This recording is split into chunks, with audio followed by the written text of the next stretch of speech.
Welcome to the Deep Dive. Today, we're getting into the urban scene in Accra, Ghana. Yeah, based on this pretty compelling YouTube video analysis we found. Exactly. It's from the Accra Ghana Videos channel, and it's the channel owner breaking down a Wode Maya piece called Expose the Dirt in Accra, Ghana.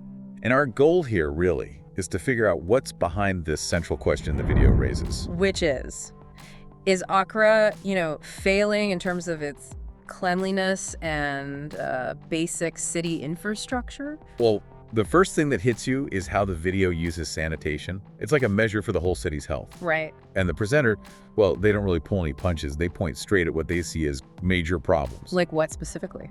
Things like waste management issues, those really obvious open gutters, not enough public toilets, and just general pollution. And they do this before and after thing with a cleanup effort. Really makes the point visually. Yeah, those visuals are powerful. And for you listening, you want the gist quickly. That visual evidence, those strong opinions, they definitely land. Totally.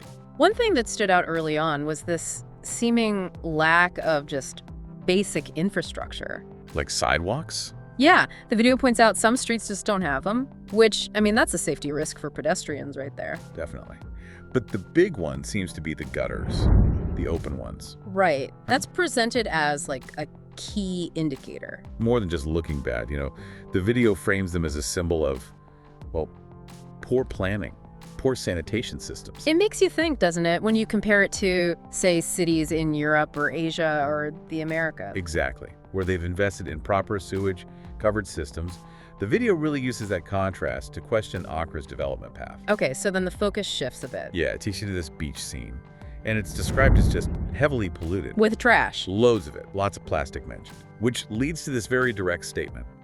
Accra is not a clean city. Huh. Does it get into why? It touches on maybe citizens not always disposing of waste properly, but it also connects that potentially to economic struggles, survival even. That's an interesting angle. That connection. It is.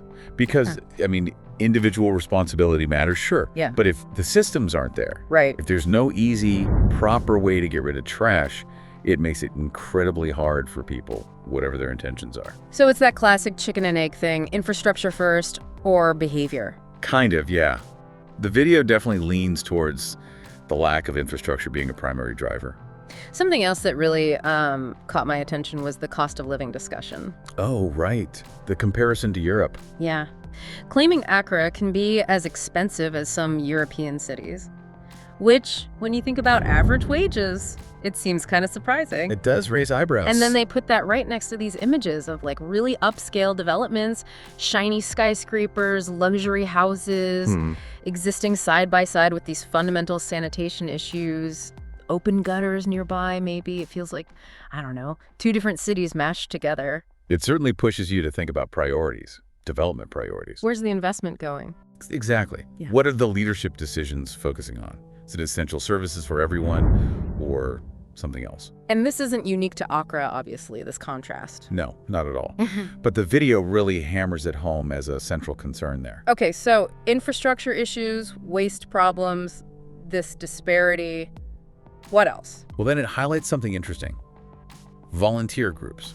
Doing what? People actually getting out there, cleaning the gutters themselves, trying to deal with flooding issues. Wow. That's commendable, I guess. Community spirit. Absolutely. But the video uses it to make another point. Which is? That the very need for volunteers to do this basic stuff, Yeah. that points to a failure of the city itself. Okay. A failure to set up proper working systems. Precisely. So it becomes a critique of the politicians. Are they neglecting these basics? And there were hints of other reasons? Yeah, suggestions of maybe corruption or a sense of entitlement playing a role, that these fundamental needs aren't getting the attention they deserve. Relying on volunteers for core city services, that definitely raises questions about governance, doesn't it? Big questions, like, can goodwill actually replace properly funded, managed public services in the long run?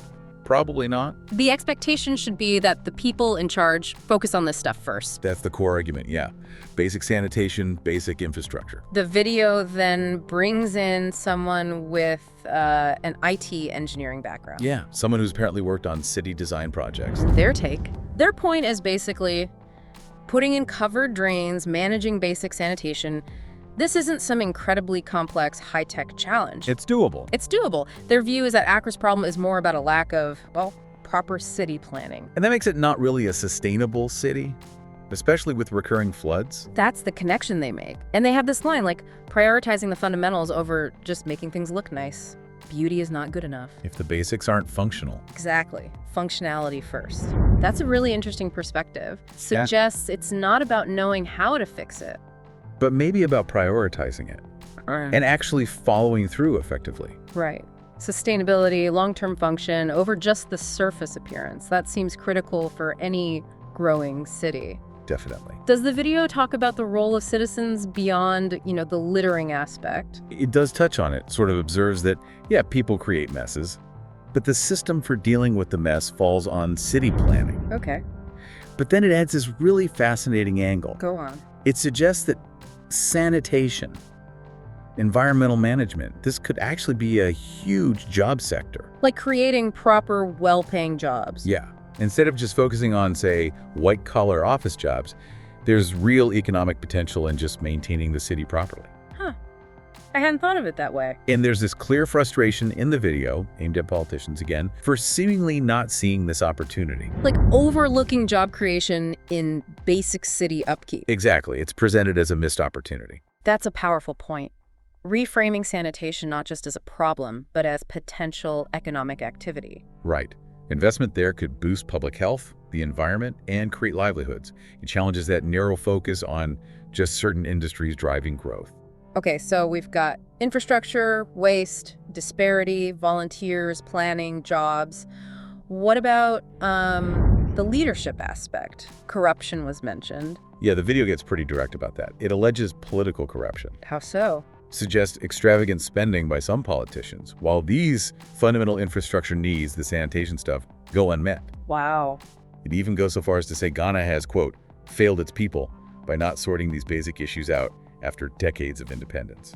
That's a strong statement. It is. It highlights this perceived preference for, I guess, luxury and appearance over just making sure the city functions properly for everyone. A disconnect, maybe, between leaders and the population's basic needs. That's the sense you get from the video, yeah. A deep frustration about priorities. And there was a link made to climate change, too, wasn't there? Yeah, kind of an interesting point. It argues it's a bit hypocritical to, blame global polluters. If your own local environment isn't being managed. Exactly. Sanitation is framed as, step one of environmental responsibility. And according to the video, that step is currently missing or weak in Accra. Are there specific examples shown to ground these claims? Yes, definitely. They show those open gutters right near the University of Ghana. Okay, so not just in some forgotten corner. Right, highlighting how widespread it is, and reinforcing the point about how simple and relatively cheap it could be to build proper drainage. It contrasts the ease of the solution with the reality on the ground. Precisely. There are also some comparisons, maybe quick ones, to other African cities. Yeah. And someone shares a personal story of joining a cleanup effort. What did that highlight? Just the sheer scale of the problem, how much work is needed. And then you get that jarring image again, million-dollar homes. With poor infrastructure right outside their gates. Yeah, that contrast again. It's a recurring visual theme. So, pulling all these threads together from the video's analysis, what's the overall picture? It paints a picture of Accra facing some really significant hurdles. You've got the inadequate sanitation, the open gutters, the waste issues. Okay. Then there's this perceived lack of effective, forward-thinking city planning. Right. Add to that the claims of political corruption, and maybe misplaced priorities, favoring flashy projects over essential services. And finally, a call for more accountability, really, from both citizens and especially the government to tackle these fundamental problems head on. So what's the main takeaway, the sort of aha moment from this deep dive? For me, it's really crystallizing that basic sanitation infrastructure, covered drains, working waste management. It's not just a nice to have. It's not just about aesthetics. It's fundamental. It's absolutely fundamental. It's the bedrock for a healthy city, a functional city, a sustainable one. If that's weak, everything else is built on shaky ground. You get knock-on effects, public health, environment. Economic prospects even. Yeah. It all connects. And thinking bigger, this isn't just an Accra story, is it? Not at all. The challenges the video highlights, coping with rapid growth, straining infrastructure, that tension between development and basic quality of life. You see that in growing cities all over the world. Exactly. It makes you really think about what constitutes the essential building blocks of any successful city. So it leaves you, the listener, with some things to chew on. Definitely. Like, what do you think are the absolute non-negotiables for a city to function well? How do seemingly simple things like dealing with trash or rainwater actually reflect much deeper issues about society and how it's governed?